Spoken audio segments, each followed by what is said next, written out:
Greetings in Jesus' name. This is the man of God, Stephen Bartholomew, coming live this morning. And I'm reading from 2 Chronicles chapter 16, verse 9.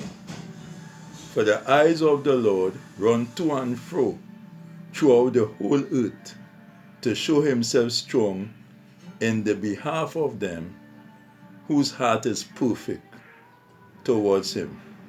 Herein thou hast done foolishly. Therefore, from henceforth thou shalt have wars. Then Asa was wroth with the seer, and put him in a prison house, for he was in a rage with him because of this thing. And Asa oppressed some of the people at the same time.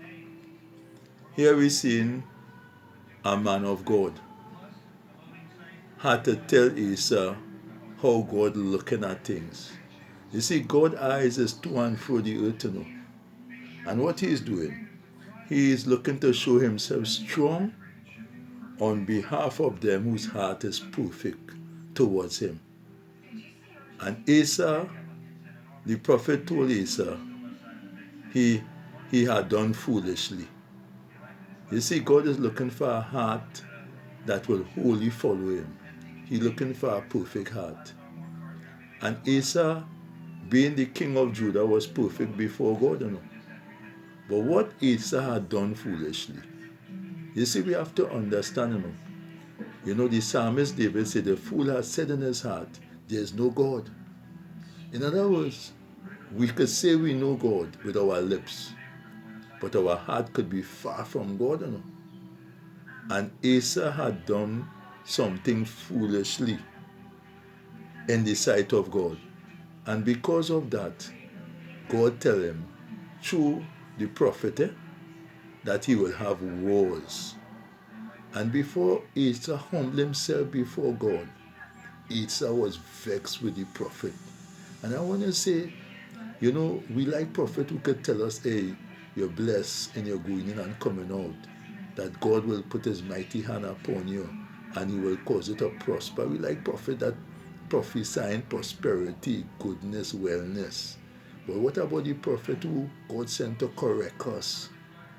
Look at what Asa did. Asa decided to put the prophet of God into prison, you know.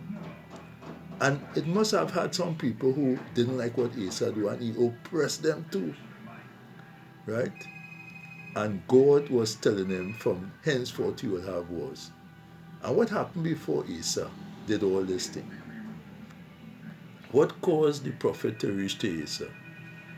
Because Asa, for 35 years, he didn't have no war in Israel, you know, because Asa had wholly looked to follow the Lord. He put away all the idols. Asa had reached so far that even his mother, who was queen at that time, she was caught worshipping an idol, and he actually demoted her, you know, from being queen. You know, he had zeal for God. And if you look at verse 8, and this is the prophet saying here, were not the Ethiopians and the Lubians a huge host with very many chariots and horsemen? Yet because thou did rely on the Lord, he delivered them into thy hands.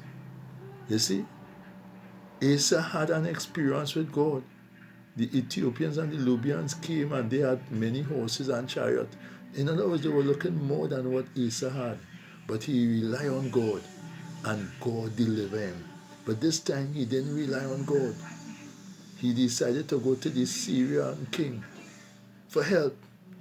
And he also gave the silver and gold as a payment, you know, which is in the house of the Lord, you know, because he wanted help from the Syrian king and not from God. You see, you have to look towards the help. From whence cometh your help? It's not from man. It's from God who created the heaven and earth. Except the Lord watch over the city, the watchman watch it in vain. You know. We have to understand the God we serve is more than able. And sometimes we limit God because of the situation. We forget what God did for us before. And this is what happened to Asa. Asa forget where he came out from. Hallelujah.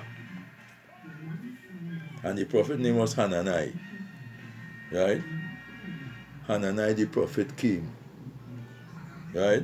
In verse 7. And at that time Hanani the seer came to Asa, king of Judah, and said to him, because thou hast relied on the king of Syria, and not rely on the Lord thy God, therefore is the host of the king of Syria escape out of thy hand. Let us rely on God.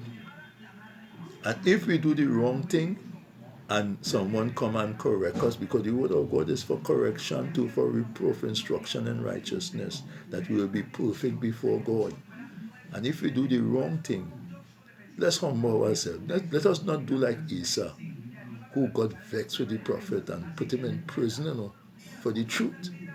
And all God was telling him from henceforth he will have was because he had peace for 35 years. In verse 19 in chapter 15.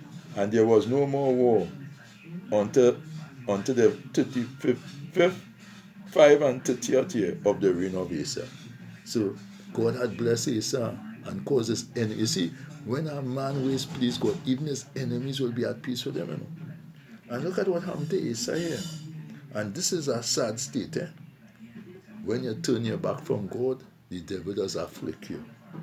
And verse 12, and Asa in the 39th year of his reign was diseased in his feet, until his disease was exceedingly great.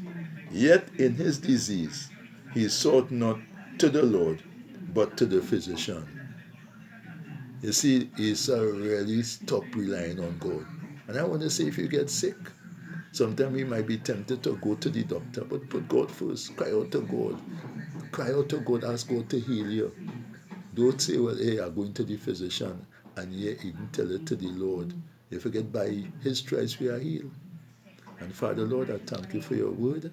And your word is that you are moving to and through the earth, looking for someone who you could show yourself strong on their behalf. You're looking to and through the earth.